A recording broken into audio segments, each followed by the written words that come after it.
Hello, I am Pranav. I am working as a professional transport modeler with WSP Australia.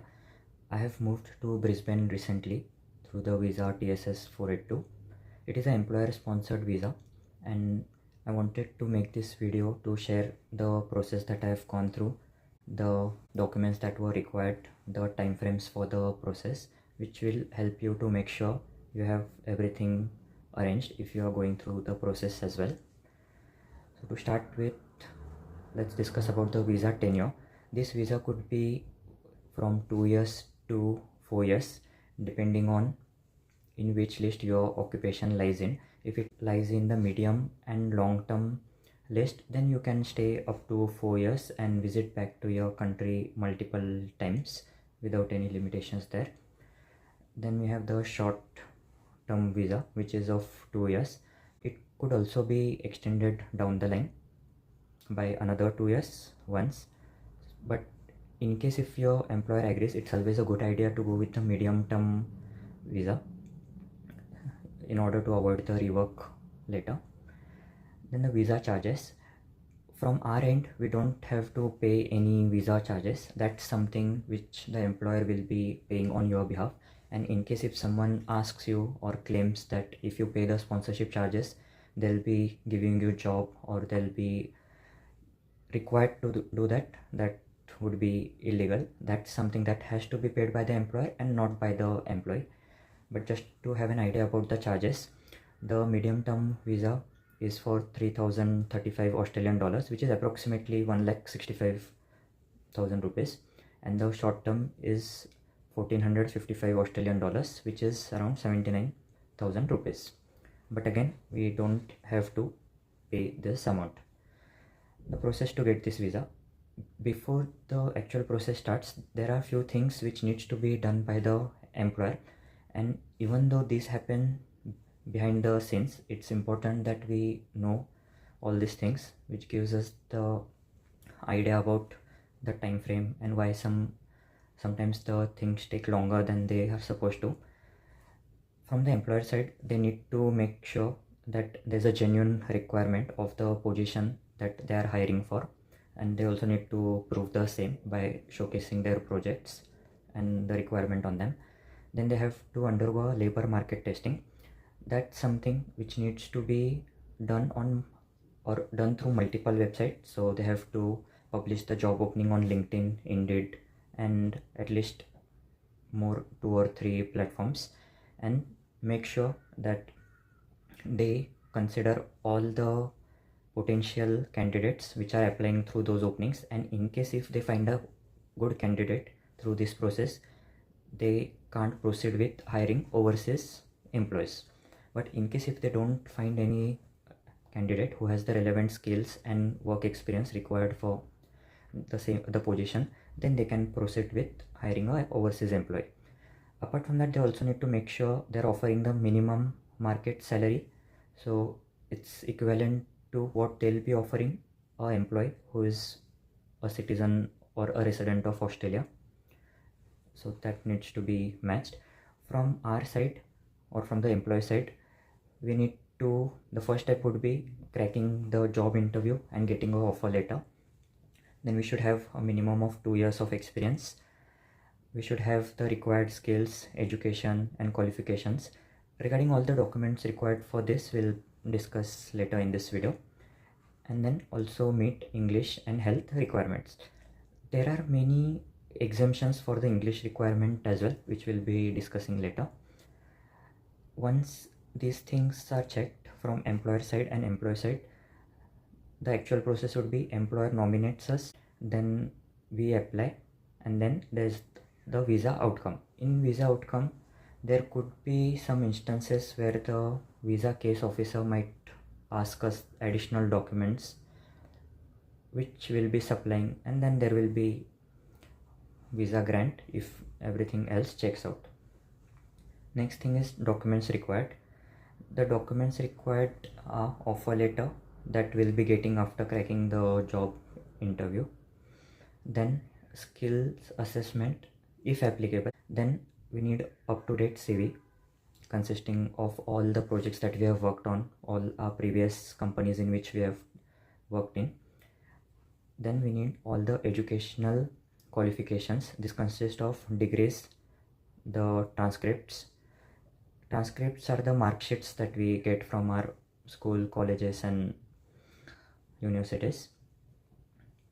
Employment reference. The employment reference should consist of name, ID, our designation, the start and end date of each company that we have worked in, then whether it's a full-time or it's a part-time job, then work hours per week, salary per annum, and tasks and responsibilities.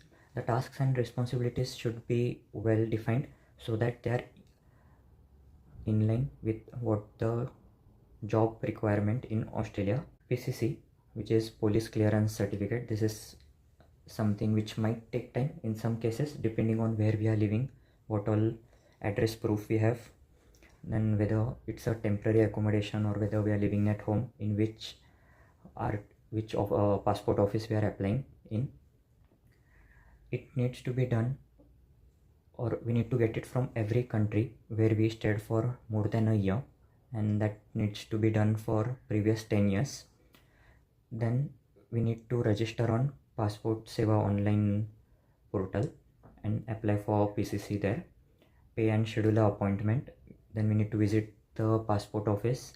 Then this will trigger a police check, and depending on which location you are in, the police station in that location would be getting that task assigned of verifying your background. The documents required for PCC are your original passport, then self-attested copies of first and last page, the application receipt which you got from the previous step when you applied on the Passport Seva online portal, and address proof. It should mention your current address. In case if you are living in a permanent address where the Aadhaar card mentions the current address, then you can submit Aadhaar card as your address proof. But in case if you are residing in a temporary accommodation, so in my case I was staying in PG in Bangalore, for which I had to give my rental agreement as a address proof. Other address proof acceptable are your light bill, your phone bills, whichever shows you have been living in that place since last 12 months. The next document that will be required is to showcase your English proof. This will be your IELTS score, OET score, TOEFL score, PT score, or Cambridge C1 advanced test score. Depending on whether it's a medium term visa or short term visa, these requirements will vary. The exemptions which we can get for English proof are if you are a passport holder from Canada, New Zealand, Republic of Ireland, UK or USA, you don't need to go through the English examinations. The other exemption is if you are an employee of overseas business and if you receive 96,400 Australian dollars guaranteed annual earning as your base salary, then you don't need to showcase any English proof.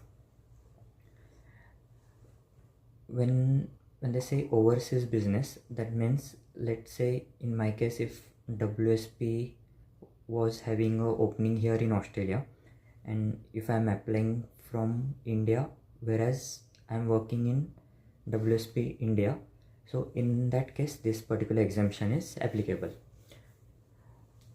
The last exemption which I got was if you have completed at least 5 years of full-time study in at least a secondary level institution, then we don't need to showcase any English proof. To prove this, the documents that we need to get from our universities are, or a single document which should consist of all these things: the name and location of institute, the level of qualification, number of contact hours per week in English, number of years of study. So in my case, I got it from my school where I studied up to 10th standard. Then I got it from my 11th 12th college, then I got it from my BTech college as well, and then my MTech college.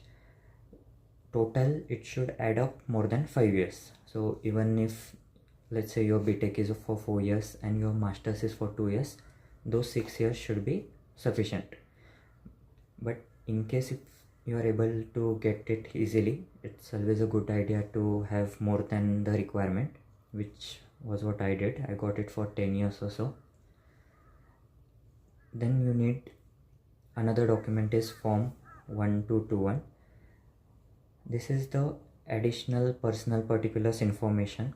It consists of all our educational details compiled in one form, then our reference, and we also need to showcase how we will use the skills developed in Australia when we return back to our country. This form is required only for Indian and Chinese citizens. Then we need a health checkup letter. Health checkup is something which will be initiated by the immigration department in Australia. Once we have applied for visa, once they go through all the details, they'll request for a health examination if required. Once that notification is triggered, we need to go to a pre-approved hospital. It can't be done from any place. It needs to be approved by the immigration department. Once that test is done, the hospital sends the result directly to the immigration department, and based on those results, the visa outcome will be dependent. Apart from all these documents, if applicable, we also need to provide change of name letter. So let's say if your national identity card, Aadhaar card, and if your mark sheets have a different name, then you need to give a change of name letter which will prove that why those two documents are having a different name. Then you need marriage certificate if applicable, and birth certificate of children if you are traveling with family. Lastly, the restrictions for this visa are: you can work only for the employer that has nominated you, and you can't work for another employer or another businesses while in Australia for those 4 years, unless your employer decides to let you go and some other employer decides to hire you. Apart from that case, we can't be working for another employer.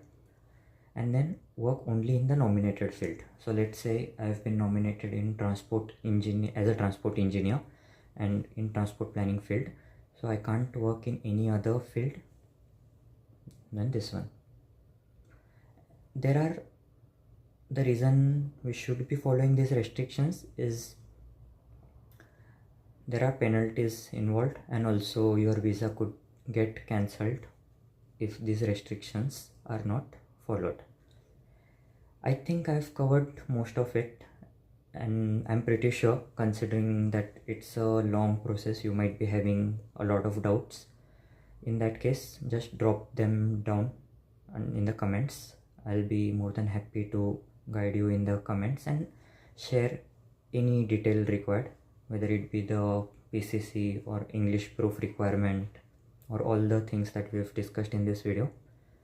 And also make sure if this video has benefited you in any way to drop a like, and in upcoming videos I'll be covering what are the challenges working here, then how I got the job here, how many applications I had to do, and many more career oriented things. So make sure to subscribe as well. Thank you.